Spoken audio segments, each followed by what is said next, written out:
Hello guys, this is Pintu Kumar Gupta. आज है class 12 के इकोनॉमिक्स का वीडियो नंबर 18 और आज के इस वीडियो में हम लोग कवर करने वाले हैं aggregate demand and related concept के नेक्स्ट टॉपिक को। जो आज का टॉपिक है वो टॉपिक ऑफ डिस्कशन है प्रोपेंसिटी। इसको समझने के लिए हमें सबसे पहले इस टॉपिक को समझना पड़ेगा जो हम लोगों ने ऑलरेडी पिछले वीडियो में डिस्कस कर लिया है। हम लोग जानते हैं कि एग्रीगेट सप्लाई या नेशनल इनकम इक्वल्स टू होता है कंजम्पशन प्लस सेविंग। एग्जाम्पल हम लोग लेकर के समझते हैं। मान लो हमारा इनकम है, हमारा सैलरी है मान लो 50,000 रुपीज़ का, ठीक है, कोई कमाता है। अब वो क्या करेगा, इस 50,000 रुपीज़ को क्या करेगा, उसके दिमाग में फंक्शन चलेंगे कि कुछ खर्च है अपने, वो खर्च को करेंगे, देन जो भी बचेगा उसको सेव करके बैंक में रख देंगे। तो ये पता है, तो एग्जाम्पल लेकर के चलते हैं कि हम लोग खर्च करते हैं 40,000 रुपीज़ का खर्च कर लेते हैं और बचा कितना सर, 50,000 रुपये में 40,000 हमने खर्च किया और 10,000 रुपया जो बचा उसे हम लोगों ने सेव कर लिया सर, ठीक है। तो हमें ये पता चल गया कि हमारा जो इनकम है ये आने के बाद क्या क्या हो सकता है, कंजम्पशन और सेविंग हो सकती है। मतलब कंजम्पशन और सेविंग टोटली डिपेंडेंट अपॉन क्या, तुम्हारे इनकम पे डिपेंड करता है। बस इसे ही हमें बोलते हैं, इसे ही हम अपने टर्म में बोलते हैं प्रोपेंसिटी। प्रोपेंसिटी का मतलब है कि तुम्हारा जो इनकम है वो किसमें ज्यादा झुका करके रखोगे। प्रोपेंसिटी का मतलब है झुकना या बोले तो रुझाव। तो या तो तुम खर्च ज्यादा कर लो या तो तुम सेविंग ज्यादा कर लो, ठीक है। तो बस इसी कॉन्सेप्ट से ये कॉन्सेप्ट डिराइव होता है प्रोपेंसिटी। प्रोपेंसिटी मतलब झुकाव। अब प्रोपेंसिटी जो होती है वो दो टाइप की होती है। एक होता है propensity to consume, propensity to consume हम लोग कंज्यूम करें, ठीक है। और दूसरा होता है प्रोपेंसिटी टू सेव। ये आदमी के टेंडेंसी पर डिपेंड करता है कि वो अपने इनकम को क्या क्या यूज करेगा, या तो कंजम्पशन कर ले पूरा या तो पूरा सेव कर ले। बट ऐसा तो हो नहीं सकता कि पूरी सेव कर ले उसे, क्योंकि हम लोग जानते हैं कि जीरो लेवल पे भी हमारा कुछ ना कुछ खर्च होता है, जीरो लेवल ऑफ इनकम पे। क्लियर है, ये तुम लोग बहुत अच्छे तरीके से जान चुके हो, ठीक है। तो अब प्रोपेंसिटी टू कंज्यूम का दूसरा नाम क्या है, consumption function sir. Consumption function मतलब क्या है कि ये जो कंजम्पशन है ये टोटली, देखो कंजम्पशन है ये टोटली किससे रिलेट कर रहा है, किससे फंक्शनल रिलेशनशिप कर रहा है सर, ये लेवल ऑफ इनकम से डिपेंड कर रहा है, मतलब रिलेट कर रहा है। तो इसे ही, इस प्रोपेंसिटी टू कंज्यूम का दूसरा नाम कंजम्पशन फंक्शन है। बात क्लियर है, ठीक है।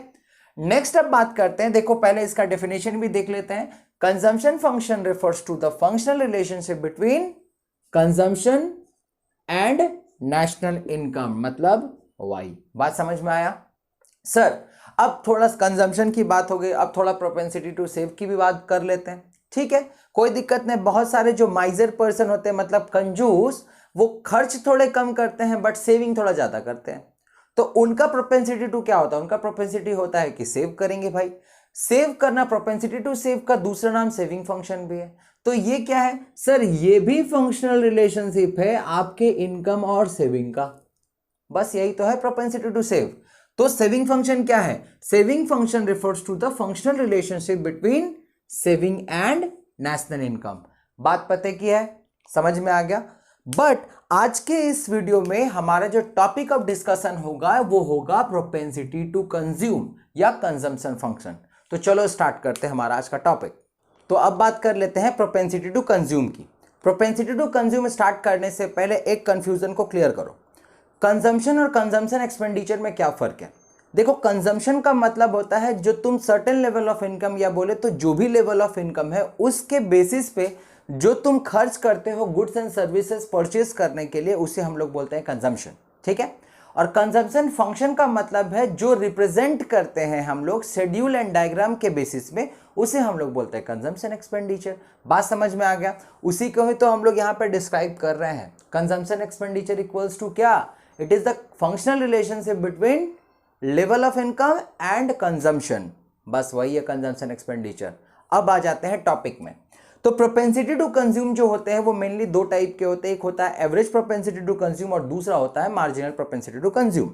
अब एवरेज प्रोपेंसिटी टू कंज्यूम क्या होता है, तो थोड़े से पीछे बैकलॉग में चलते हैं। जब तुम लोग क्लास 10 में थे और कोई तुमसे परसेंटेज पूछ देता था तो तुम कैसे डिवाइड करते थे या परसेंटाइल कैसे निकालते थे सर, जितना मार्क्स लाते थे डिवाइडेड बाय टोटल मार्क्स, वो हो जाता था हमारा टोटल एवरेज।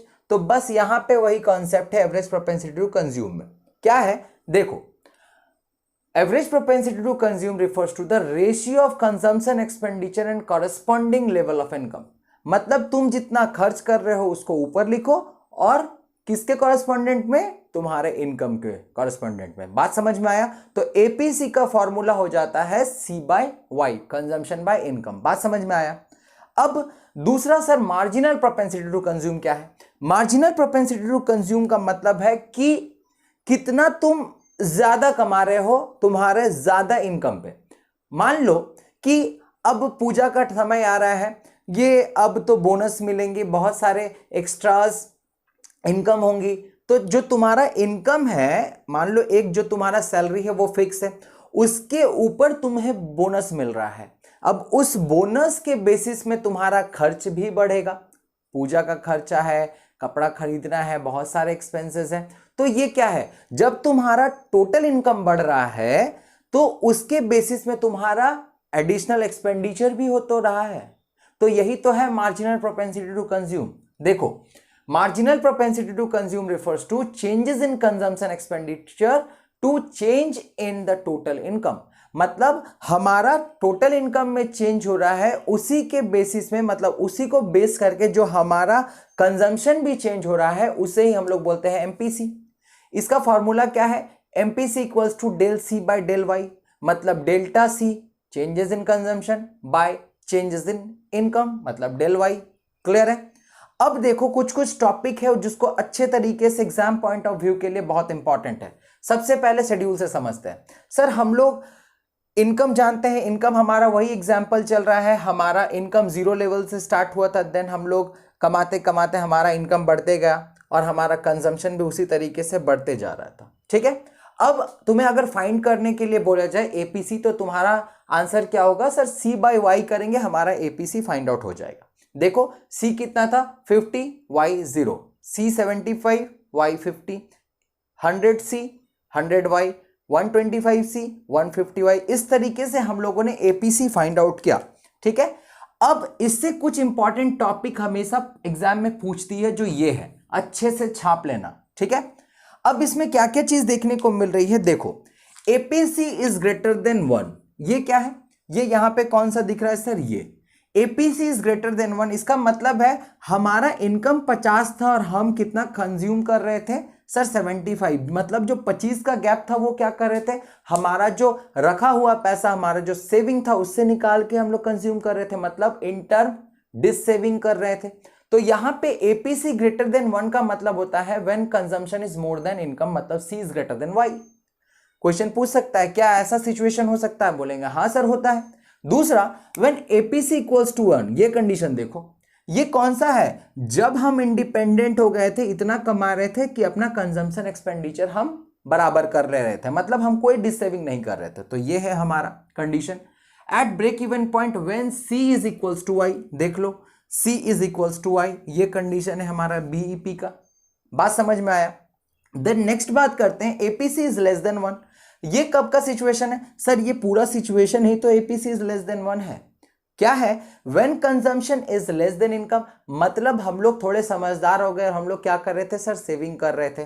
देख लो, जब हमारा इनकम इतना था तो हम इतना खर्च कर रहे थे, हमारा इनकम बढ़ा, खर्च बढ़ा, खर्च तो बढ़ रहा है बट प्रोपोर्शनेटली घट रहा है।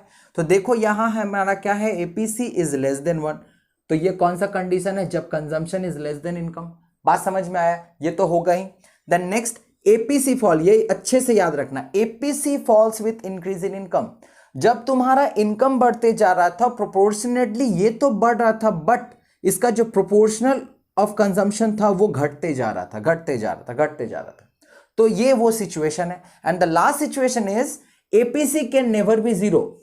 ये हो ही नहीं सकता। जब तुम जीरो लेवल ऑफ इनकम में थे ना, तभी तुम कुछ कंजम्पशन कर रहे थे जो तुम्हारा ऑटोनोमस सी बार था। ये कभी नहीं हो सकता एपीसी जीरो। क्यों? क्योंकि यहां पे एक ऑटोनोमस एक्सपेंडिचर है, जब हम जीरो लेवल ऑफ इनकम में थे तब भी हमारा कुछ खर्च था। तो ये है पूरा टॉपिक एपीसी से रिलेटेड। अब थोड़ा सा एमपीसी के बारे में भी बात कर ले। चलो स्टार्ट करते हैं। तो चले आते हैं अपने नेक्स्ट टॉपिक में, जो है एमपीसी। अब एमपीसी क्या है? फॉर्मूला हमें पता है del C by del Y. बस सिर्फ डेल्टा निकालना है, मतलब चेंजेस निकालना। अब देखो डेल सी कैसे निकालेंगे, ये एग्जाम्पल तो सेम टू सेम है, ठीक है। डेल सी कैसे निकालेंगे ये देखना, यहाँ पे कंजम्पशन में कितना चेंजेस आया है, यहाँ पे देखो सर 25 का, ठीक है। देन यहाँ से यहाँ पे कितना आया 25, यहाँ से यहाँ पे चेंजेस 25, यहाँ से यहाँ 25, इस तरीके से चेंजेस आते गए। ये हो गया डेल्टा सी। अब डेल वाई कैसे आया, डेल वाई के लिए बस यहाँ से यहाँ 50, यहाँ से यहाँ 50, इस तरीके से चलते गए। तो हमें फाइंड आउट करना क्या था sir, del C by del Y MPC. तो इस तरीके से हमने फाइंड आउट किया। एक एग्जांपल देखो 25 डेल सी था और 50 हमारा डेल वाई था, तो 0.2 हमारा ये आ गया। खैर ये समझाने का मेरा मकसद ये है, ये इंपॉर्टेंट पॉइंट अबाउट एमपीसी। क्यों ऐसा हुआ, देखो एमपीसी का वैल्यू हमेशा वैरी करता है 0 और 1 के बीच, ये एक से ज्यादा कभी नहीं हो सकता। देखो यहाँ पे है भी नहीं, ठीक है, एक से ज्यादा कभी होगा नहीं।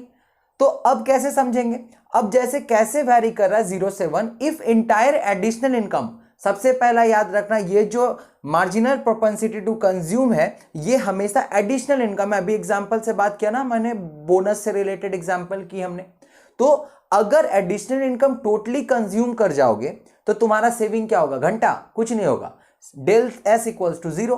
तब तुम क्या करोगे, टोटल कंजम्पशन मतलब जितना एडिशनल इनकम हुआ टोटली हमने कंज्यूम कर दिया, हमारा बोनस 10,000 मिला, पूरा पूजा का खर्चा में उड़ गया, हो गया खत्म, एमपीसी इक्वल्स टू 1, पूरा खत्म।